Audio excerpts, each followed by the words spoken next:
Charity Duvall is a 20-year-old college sophomore studying nutrition and dietetics. She has worn glasses or contacts most of her life, but recently has noticed her vision seems to be worsening. She figures it is due to all the reading and studying that she is doing. While she is home for winter break, she makes an appointment to have her vision checked. Her optometrist is very concerned by the rapid decline in Charity's vision and sends her to the ophthalmologist, who delivers the news that Charity has Leber's hereditary optic neuropathy. When the ophthalmologist inquires about Charity's mother's vision, she informs him that her mother is quite nearsighted and her eyes tire easily, but other than that, she is fine. Hello, Hello. are you Charity? Yes, I Duvall? am. Okay, I am Dr. James. Hello, Dr. James. Nice to meet you. It's nice to meet you too. So, you know that you are diagnosed with Leber's hereditary optic neuropathy, right? Yes. Do you have any questions about it? I do. I'm really curious, what is the disease actually? It's like a rather sudden but painless loss of your vision. So, it'll be harder as the disease develops to be able to see clearly. Okay, will I ever be able to see again? It will progressively get worse. So, it starts as like a little black dot and it gets worse.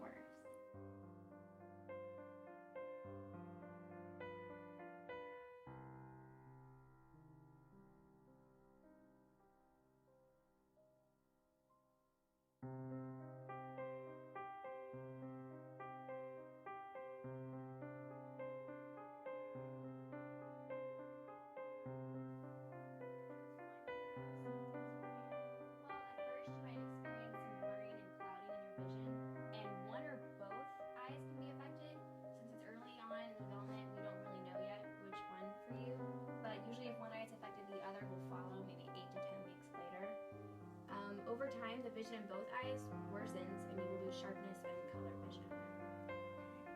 What is the typical age this starts at? Usually around your age, in a person's teens or 20s, and sometimes it can be early childhood or even in later adulthood. What is my life going to be like now with the genetic disorder? Once it worsens, you might want to pick up learning Braille or even consider getting a guide dog to help you walk around and move. But you will be able to do a lot of other things. It's just, you'll need that extra aid. Some things you won't be able to do though is you might not be able to like pick out your clothes or cook or do daily activities like cleaning, driving, reading. That'll be really hard because your central vision won't be there. It'll be hard, but it's still manageable. You can. Okay, Dr. James, does my life expectancy change since I have this disorder? It will not. Compared to a normal person without the disorder, you should still be fine. It does not affect your health that way. Okay, what exactly is happening?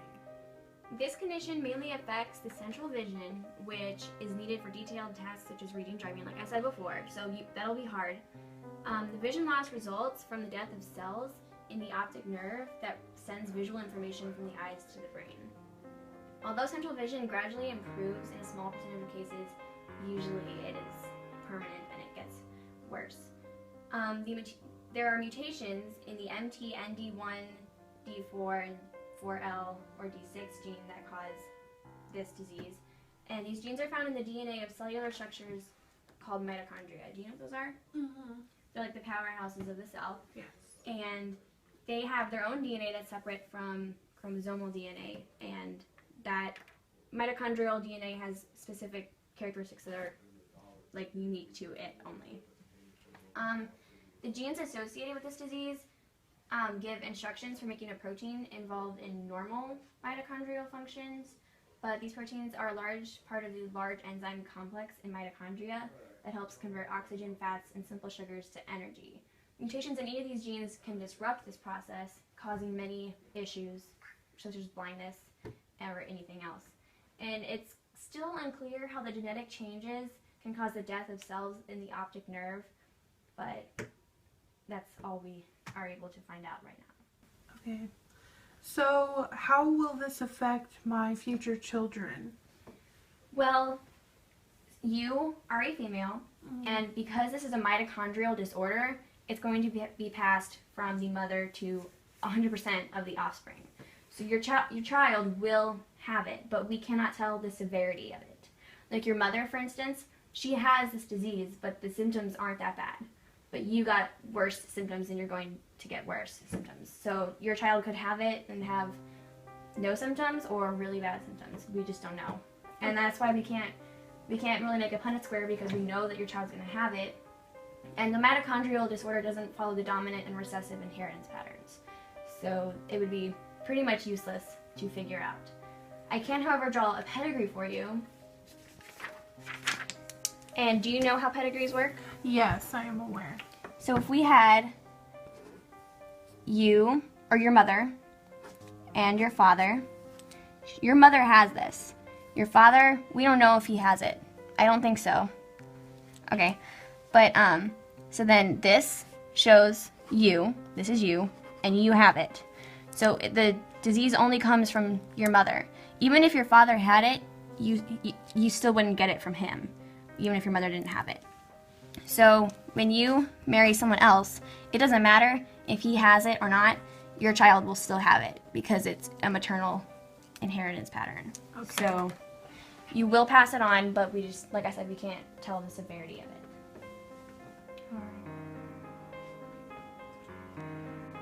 Okay, so if I have a child in the future, what are some tests/procedures that you could do to see if she were to have it? Or he? We could do a test like a carrier screening or a PGD, but like I said before, it's a maternal inheritance pattern, so your child will have it because you have it. What will the results tell me exactly?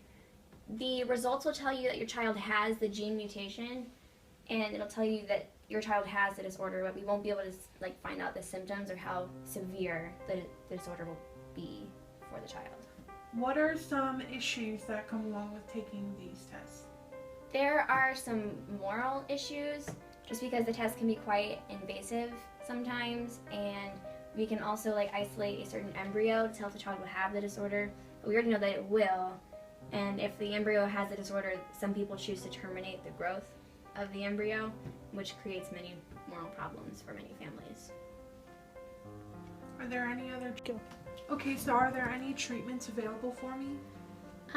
We could recommend something like a visual aid, or like I said earlier, considering a guide dog or learning Braille. Many other doctors also recommend maybe therapy, because this is a very emotional strain on many people, so you might want to consider therapy to help you handle this situation. Okay, thank you so much. Thank you for meeting us. If you have any questions, you can contact us later. All right, I really appreciate it. Great.